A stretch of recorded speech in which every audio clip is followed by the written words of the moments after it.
My dad's Kurdish from Iraq, so I grew up with my dad's side of it. Place called Slemani, which is where the war is and everything is. So I was there until I was 10.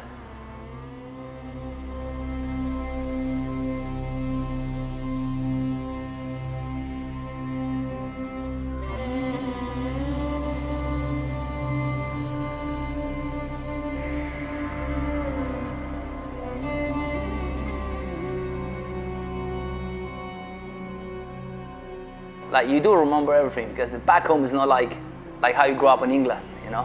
It's you heard a bomb going off every 2 minutes, you know. People in England, they grew up with the TVs and everything. We grew up with a gun next to us, you know. And obviously my dad, he was working for the government and stuff, so it wasn't good for me. Like, I always hide from house to house with my mom, because people was after my dad. And they were trying to get my dad, but they couldn't get him. So instead of getting my dad, they were trying to get me or my mom. So I never said this story to anybody. So I had to watch my mom die.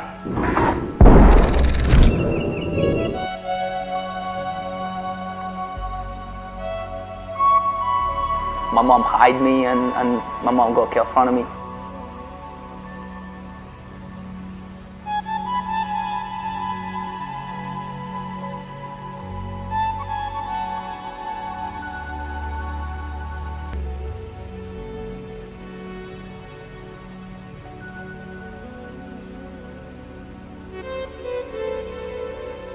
I remember someone breaking into the door.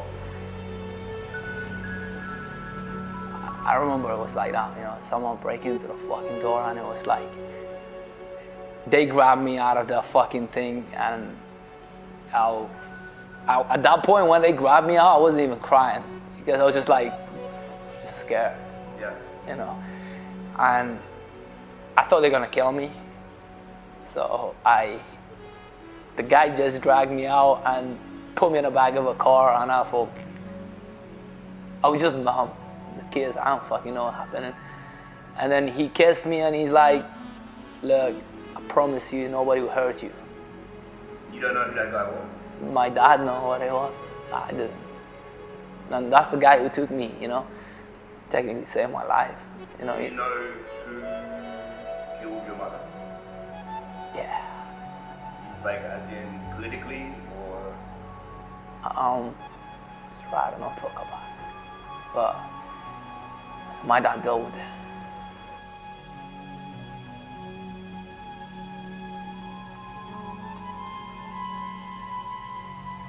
You know, trying to forget about it, because, like, till I was like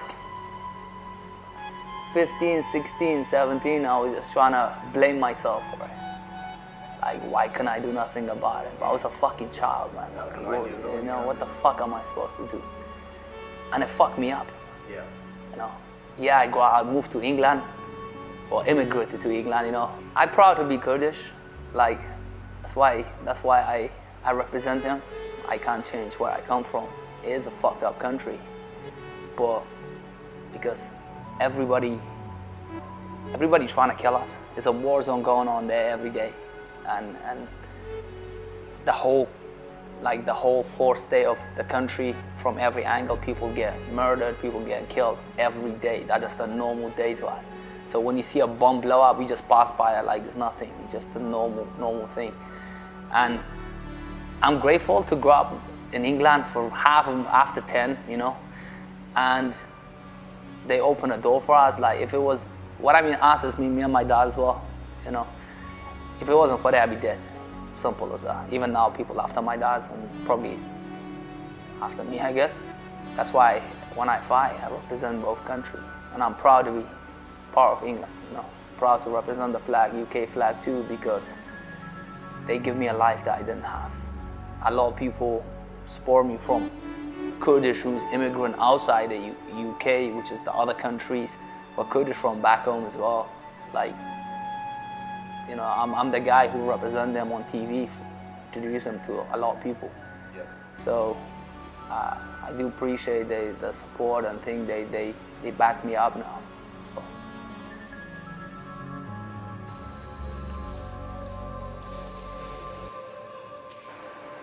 You know when people say this cliche, fighting saved my life, this and that. Everybody say that.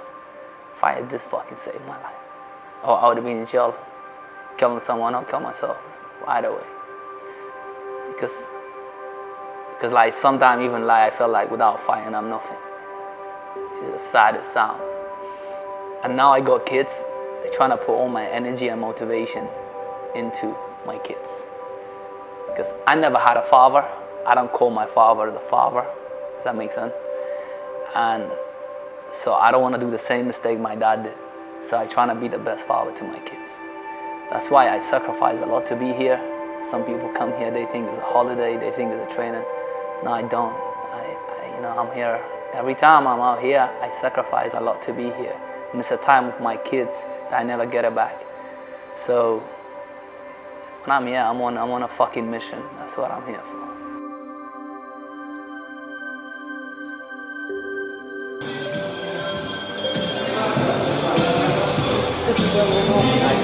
But my movement was better than static position. I need to time a bit more like how you do it. When I knock this, can I swear? No. Okay. I'm gonna knock this. Oh no, just Coach, check out, make sure you're on my fight in Bellator. You'll be in front of a million people around the world, live on TV on Wembley SSE Arena in London. Let's go.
I was fighting a cage warrior, fighting a guy called Ozzy Thomas. Well, he is getting his grip. What's the fingers, man, right?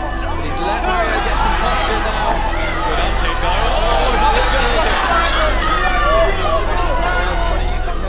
I go up kick, I look at the ref, my guard, I'm like, ref, what the fuck, literally. And then as I'm telling him what the fuck, I lay back. And then the fight go, actually I think I got a win. I went home the next day, just fucking paralyzed. I lost my right hand, my leg. So I was in a hospital and... Did you know in the moment? No, until about 24 hours later. Did you know something was wrong? I knew it was wrong, but because it was like, you know when you had a fight? Maybe just a sprain. Just a sprint, or not even sprint, you had a fight which is like, okay, it's sore because I got kicked in the face. So I was trying to move it even more by making it worse, and that's why I fractured C5 and broke C6. So right now, I got a pin in my neck. People like, oh, you faked the knockout. See, I didn't know nothing about it until about a few months into it because I was in hospital, I was cast up and everything. And then I was like, I faked the knockout. I was like, motherfucker, I was beating the guy until that moment. You know, you imagine I have to be so clever in that split moment in front of a million people say, oh, you know what, I'm gonna fake the knockout so I can get the win. It take me about a year or two, but I said I will fight again. And I remember the doctor said, son, you are lucky to be alive. Forget about the fighting right now. But I remember that point, 3 months baby I go, I'm broke. Potentially I can never walk again or fight again.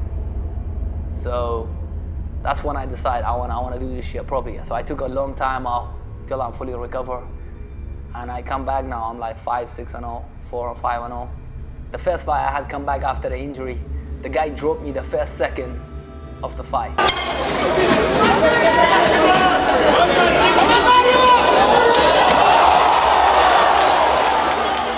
90% of the guy won't come back from that.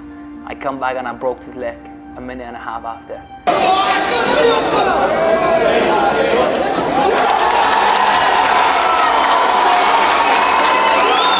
The second fight I did, I broke my ankle. 10 minutes I fought with one broken leg.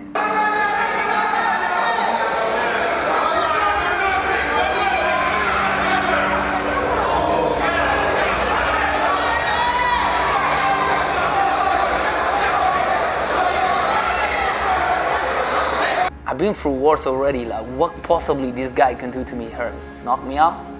Been there. Choke me? Been there.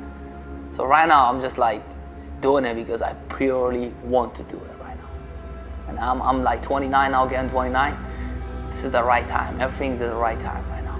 I just need that one chance that I've been waiting for. From Cheltenham, Gloucestershire, England, he is Mario Rudeboy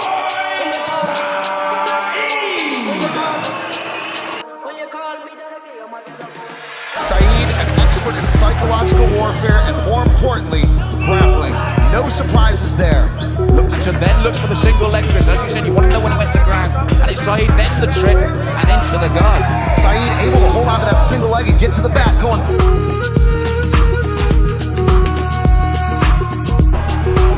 Nice takedown.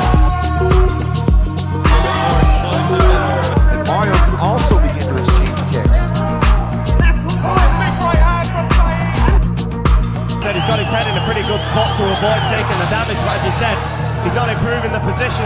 Saeed looks like he's got the choke. He's going to be more than that, correct? But it looks deep now, not this time.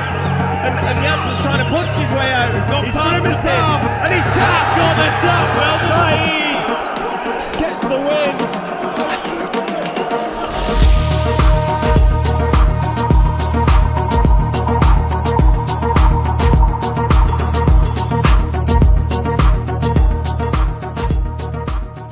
And then my coach said, "Rude boy it is." And I said, why rude boy? He's like, you just tell the truth. You don't care who, where, who. You always face to face. If you got a problem with somebody, you say it to his face. You're rude. People think you're rude. That's the way they think. Let them think that. So like Mario, Rude Boy Saeed, kind of go together.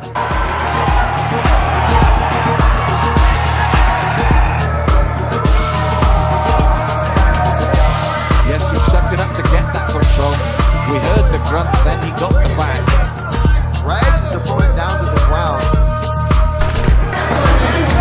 Of course, Saeed knows this and is as committed as it gets to pulling Tim down to the mat, and he does so again.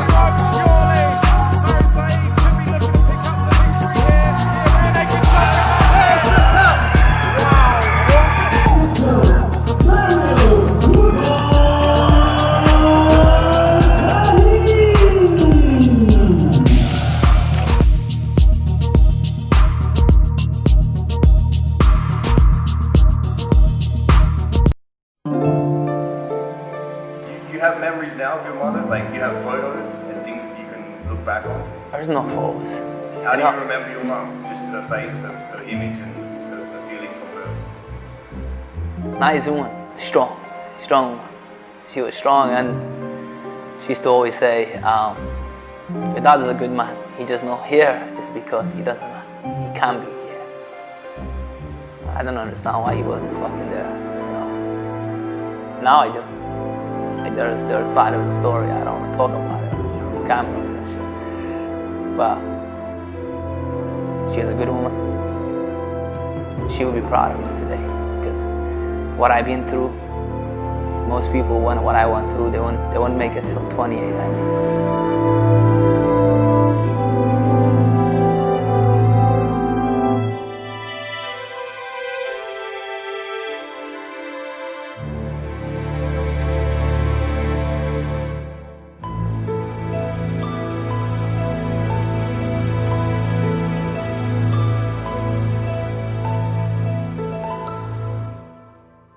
زۆر سپاسی هەموو کوردانەکەم کە لە هەر چوار پارچەکەی کوردستانن تەبعاً ئێمە وەکو کورد کەس نییە پشتگیریمان کە کەواتە گەر من بتوانم لەم ڕێی منەوە کە لە تەلەڤیزیۆنەکانەوە تەنەها عەلەمی کوردستان لە دەستم و بە کامێرەکەەوە بە چەندەها ملیۆنە خەڵکی بناسێنم کاتە منیشی خۆم کرد. زۆر سپاسی ئەو کەسانەکەن کە پشتگیری مەکەن کە دایم لە پشت من کە دایم شتەکانم بۆ بڵاوەکەنەوە هیوادارم وەکو کوردێکە لەسەر تەلەڤیزیۆنەکان یا لەسەر قەناتەکان کە شەڕەکەم شانازی بە کورد بوونەوەکە من وەکو کوڕێکی کورد کە گەنجێکم لە ئەوروپا گەورە بووم و دایم عەلەمی کوردیم پێ لە هەموو قەناتەکانە کە شانازی پێوەکەم بۆ هەموو 17 ساڵان و 16 ساڵانەی کە لە کوردستانن هیوادارم کە هەوڵ بن کە ورەتان نەڕوخێ و ئیشەڵا بە پشتیوانی خوای گەورە ئەوەی کە یاریزان ئاگا بە شوێنی خۆی یا ئاگا بۆ بەرزترین شوێنی یاریەکانی زۆر سوپاسانەکەم هیوادارم هەموو کاتێکتان نەخۆشیە بێ